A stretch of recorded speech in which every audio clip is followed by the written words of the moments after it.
Okay, so I just listened to the Miseducation of Lauryn Hill, and I'm gonna be honest with y'all. That shit was ass. I'm gonna keep it real. It was ass. There's two songs on here that are bangers. That's Doo Wop and Can't Take My Eyes Off You. Certified bangers. Hood classics. Everything else is forgettable as hell. It really is.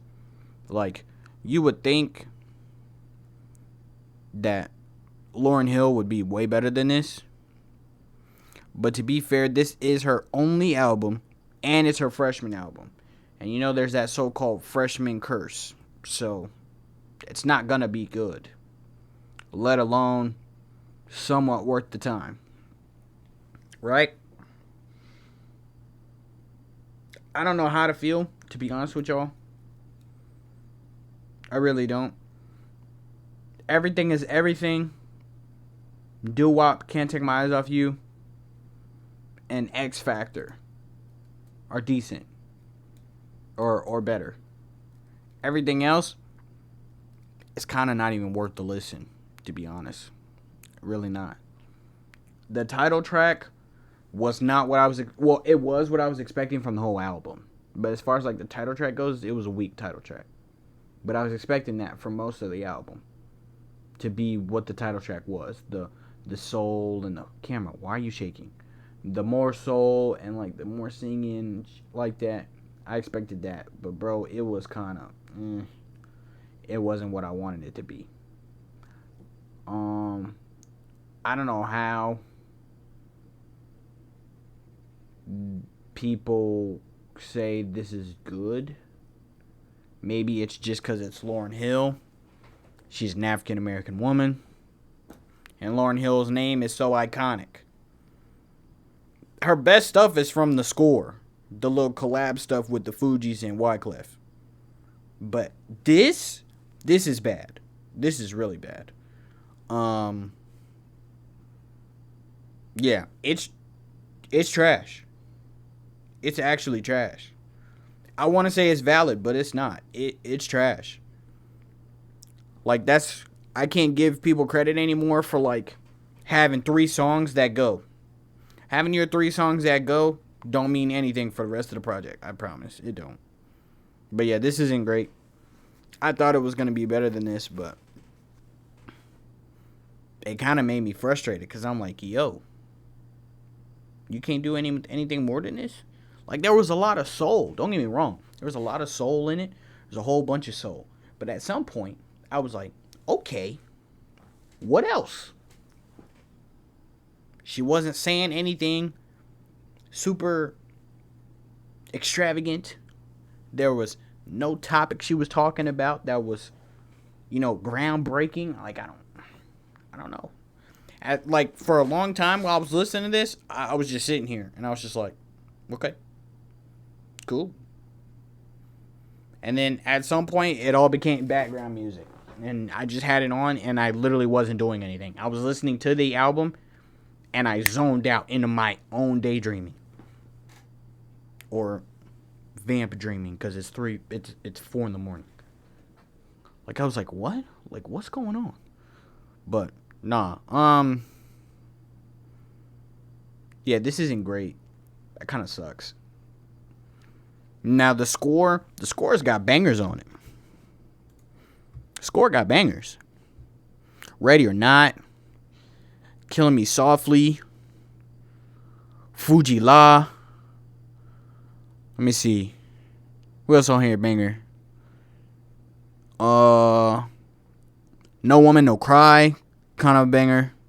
Somewhat. I don't listen to it as much as Killing Me Softly and Ready or Not. But that's my thing. Like, I feel like people back then were just outputting music. You know what I mean? Like, they not doing what Young Boy's doing, where Young Boy's like just outputting. And his fan base is so deep that it's just like, okay. When this stuff came out, man, albums was getting sold. CDs was getting sold. So, people listening, they to the whole thing. Right? But the artists that were making the music, they output music, man. We got artists now where they are sitting for 5 years trying to put the best songs together. It wasn't like that with these artists. They would pay for studio time, get in the studio, and just make songs. They're just making them. They was back to back to back to back. They were just going at it. They'd be like, oh, well, I'm going to be in the studio for today, and they be in the studio all day long. They pay, be in the studio all day long. All day. Get the album done. They'll be like, okay, I got the studio for they'll pay one fee, have studio for like a week or like a couple days. And they'll just put songs together. They just be in the stew. They'll be in the stew. Sometimes they'll sleep in that motherfucker. But they be in the stew, making music. Right? But now, they can get in the stew, pay to be there, go home, sleep, smoke, do whatever. They could be out the stew 4 days, then come back, get in the stew. They could get in the stew one day, drop 4 songs, leave for 3 years, come back, drop some more, and leave again. Like, people got more time to kind of do that. But then again, deals are different now than when it was before. But I'm saying all that to get to this point. I get that this is when did this come out? This came out in 1998. Now, I'm going to tell you right now, I'm listening to this from the perspective of now. The Miseducation of Lauryn Hill now is ass. It's ass. Back then, it probably was gas. It probably was fire. It was valid as hell. But now, it's not even worth to listen, bro. To be honest. I'll tell you, Doo-Wop and Can't Take My Eyes Off You. Even the other ones that I like, I wouldn't tell you those. I'll tell you Doo-Wop and Can't Take My Eyes Off You. Bump those. Don't bump nothing else out of here. It ain't even worth your time, man. But outside of that, I guess Lauryn Hill's iconic. I guess her name iconic. I guess. I don't know. She got a nice voice. I'll give her that. But as far as the freshman solo album. Well, not solo, but like, saying her little freshman album. Hell yeah. This garbage. This garbo for real. It's fire on mute. I promise it is.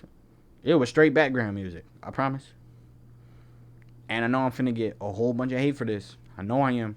Because they probably some Lauryn Hill stands out there that's like, no, you ain't listening to it the right way. You just a young nigga. You don't understand. I was born this year. What are you talking about? What you talking about? My family was bumping the hell out of this. I don't know what for. Now that I'm listening to it, I don't know what for. Shit ass. Okay. But, look. I'm finna get the spamming vids. So, make sure y'all subscribe. And hit the bell. Because, we finna go crazy. We 200 away from 1,000? Oh, yeah. We finna go crazy. Now leave. Because you've been here too long. I'm tired of y'all looking at me.